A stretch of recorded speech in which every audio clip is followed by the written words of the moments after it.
Graça e paz, amados de Deus, você está no nosso Point Teológico, como é que vocês estão?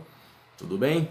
Pois é, estamos aí para compartilhar mais uma dica teológica. Para você que não me conhece, sou o pastor Anderson Porto, estamos aí nas internets da vida, compartilhando conhecimento, a palavra de Deus.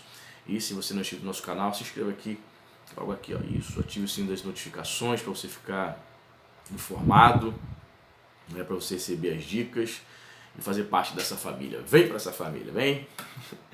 Então, dê o like aí, comente aí no final desse vídeo. Ajude também, você pode ser um apoiador deste canal. Abaixo aqui no link da descrição tem o link do Apoia-se. Você sendo um apoiador, tornando-se um apoiador ali mensal, a partir de R$5 você poderá fazer parte do nosso grupo do WhatsApp. E posteriormente você poderá concorrer a um livro de teologia, né? Nós vamos sortear mensalmente um livro de teologia entre os apoiadores, perfeito? E a dica de hoje é essa aqui, ó.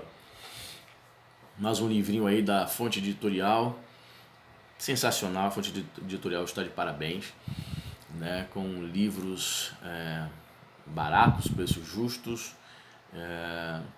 e trazendo aí conteúdo, muito conteúdo que outras editoras desprezam. Pois bem, temos aqui esse livro do Jeremias Klein, que é um pastor, professor de teologia, presbiteriano, trazendo essa obra aqui interessantíssima, Os Sacramentos na Tradição Reformada, certo? O professor Jeremias Klein, esse senhorzinho aqui. Temos aí dicas teológicas dos livros dele, sensacionais, muito interessantes para quem gosta de história da teologia, história da igreja. Os livros dele têm essa pegada, né? Aqui atrás temos uma fala do doutor em teologia, Dr. Rui de Souza, dos Gilberg, diz o seguinte: a obra do professor Carlos supre uma das grandes carências na teologia dos sacramentos de inspiração protestante. Olha só, o protestantismo brasileiro apresenta atualmente uma flagrante necessidade de compreender mais afirmativamente o lugar dos sacramentos na vida das comunidades. O culto protestante é uma dimensão da igreja das mais afetadas por práticas que se sedimentam sem fundamento bíblico e teológico. Sem dúvida, temos aqui um dos pontos críticos do protestantismo proveniente da reforma, a ceia do Senhor, como um componente essencial da vida e da autocompreensão da igreja mesma. Necessita um estudo mais acurado. Este livro, além da originalidade, tem o mérito de estudar as fontes primárias da teologia sacramental reformada e de relacioná-los com o cenário e prática nas igrejas locais hoje. Certo? De fato, eu não tinha visto até então, sim, nenhuma obra que focasse na história, no desenvolvimento sobre sacramentos, né? Você encontra, por exemplo, verbete sacramentos em enciclopédias teológicas e olha lá, uma página e meia, mas uma obra, aqui, olha só, tem 316 páginas só dedicado ao assunto. Sensacional, você que gosta de história de teologia, história da igreja, recomendo. Vou mostrar para vocês aqui, se fiquem comigo até o final do vídeo, que eu vou estar mostrando um trechozinho aqui do livro, na página 75, que fala sobre qual era a posição de Calvino em relação a essa questão dos sacramentos, como ele considerava isto. Aqui temos a introdução, depois vemos o capítulo 1, Zwinglio, Teologia dos Sacramentos e Liturgia, capítulo 2, a Teologia Sacramental de Calvino, das Confissões de Fé Reformadas do século XVI e XVII e Considerações de Ordem Litúrgica. Primeira página do sumário, certo?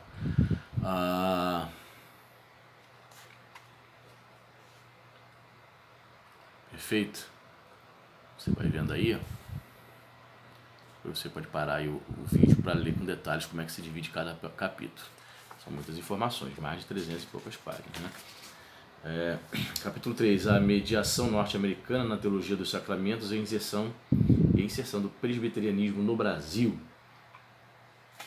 E tem o capítulo 4, a presença da teologia sacramental zwingliana em denominações presbiterianas brasileiras. E traz detalhes assim que realmente pouca gente comenta, pouca gente fala. Você não vai ver livros de história da igreja, né? Geralmente os livros de história da igreja são escritos por autores estrangeiros e eles não dão muita ênfase, não é verdade, à teologia brasileira. Eles dão destaque muito mais à teologia nos Estados Unidos, na Europa. Olha o capítulo 4. Outra página aqui, capítulo 5, as denominações presbiterianas brasileiras e questão litúrgica.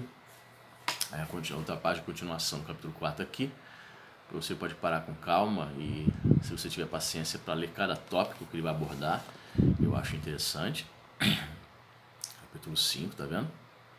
Show? Legal. Aí vem o capítulo, termina o capítulo 6, Sacramentos ou Ordenanças, a influência de Zwingli em diversas denominações evangélicas no Brasil. Para você aí, que é pentecostal como eu, essa parte aqui é muito interessante, né? Nós entendemos as ordenanças, né? Geralmente, a maioria dos evangélicos brasileiros entendem que as ordenanças do batismo, né, e a Santa Ceia não são ordenanças sacramentalistas, né? Para você que não sabe o que é sacramental, o que é um sacramento, eu vou ler aqui a definição de Calvino que vai te dar uma luz, ok? Muito interessante aqui. Capítulo 6. Então, na nossa influência da maioria dos evangélicos brasileiros, pentecostais principalmente, a influência não é a teologia sacramentalista de Calvino, mas sim de Zwingli, ok? Algo interessante, você quer estudar sobre esse assunto, eu recomendo. Aqui no capítulo 2, a teologia sacramental de Calvino. Vou ler um trecho para que você possa sentir a maneira como ele escreve, o pastor Carlos. Ele diz o seguinte: a teologia sacramental do reformador João Calvino encontra-se principalmente nos capítulos 14 a 19 do livro 4 da instituição da religião cristã, Institutas, em seu catecismo breve, Instrução Cristã, e no breve tratado sobre a Santa Ceia, na carta ao cardeal Sadoleto, e nos seus comentários aos livros da Bíblia, em particular no comentário Evangelho segundo João e na primeira carta de São Paulo aos Coríntios. Calvino reconhece a autoridade singular das Escrituras, mas não exclui a contribuição da tradição antiga expressa nos concílios e pais da Igreja. Aceitamos reverentemente como sacrossantos no que se refere aos dogmas da fé, os antigos concílios, como o de Nicéia, o de Constantinopla, o primeiro de Éfeso, o Calcedonense e outros, pois tais concílios nada mais contêm senão uma interpretação pura e verdadeira da Escritura, disse Calvino. Dentre os pais da Igreja, os mais citados por Calvino são Santo Agostinho, Tertuliano, São Ciro de Jerusalém, São Gregório de Nazianzeno, São Gregório de Nícia, Santo Ambrósio e São João Crisóstomo. Para Calvino, olha só, para Calvino, um sacramento, abre aspas, é o sinal externo mediante o qual o Senhor nos cela a consciência e as promessas de sua benevolência para conosco, a fim de sustermos a fraqueza de nossa fé e nós, de nossa parte, atestarmos nossa piedade para com ele, tanto diante dele, dos anjos, quanto dos homens. Uma declaração lá das Institutas, livro 4. Calvino entende sua teologia sacramental na perspectiva do pensamento de Santo Agostinho, abre aspas, disse Agostinho. A definição nada difere em sentido daquela de Agostinho, que ensina a ser o sacramento o sinal visível de uma coisa sagrada ou a forma visível de uma graça invisível. Eu prefiro essa definição aqui, mais simples, objetiva. O que é sacramento? É a forma visível de uma graça invisível, ou seja, na concepção sacramentalista, entende-se que Deus está manifestando a sua graça por meio da ordenança ali da Santa Ceia e do batismo, uma graça visível de maneira visível, né? Definição interessante. Segundo Calvino, Cristo é o fundamento espiritual dos sacramentos. A eficácia dos sacramentos não depende da dignidade do ministro, mas da ação do Espírito Santo. Calvino, como Zwingli, reconhece somente dois sacramentos, o batismo e a ceia do Senhor, mas ao contrário deste, considera-os meio de graça. Quanto ao batismo, Calvino entende como Zwingli que é um sacramento da nova aliança correspondente ao rito da circuncisão no Antigo Testamento, né? Algo que a maioria dos evangélicos discordam, mas ele vai fazer esse link, né? Ele vai trazer este paralelo, comparando aí o sacramento do batismo, né? Ou melhor, o batismo como sacramento, muito ligado à questão da circuncisão, ok? Seria um sinal externo de uma graça invisível no crente. Tem que falar muitas coisas aqui. Que há esta exegese de Calvino, no mínimo surpreendente, pois Calvino reconhece que a referência a ser do Senhor no sermão sobre o pão da vida, do capítulo 6 do Evangelho de João. A teologia batismal de Calvino, contudo, difere da concepção de Zwingli, principalmente no tocante aos benefícios do sacramento, pois o batismo não se reduz a um mero símbolo, conforme se depreende do seguinte texto das Institutas. Então, diferentemente de muitos evangélicos, Calvino não entendia que era apenas simbólico, como a maioria entende, o batismo.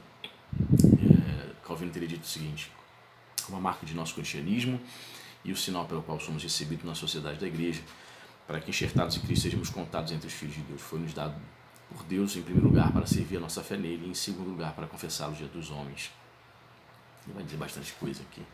Enfim, está aí mais uma obra interessantíssima, né? Os sacramentos na tradição reformada. Diz aí para mim se você tem, se está no seu radar. Diz para mim aí se você já leu, se você está lendo, ok? Que Deus possa te abençoar rica e abundantemente. Até a próxima.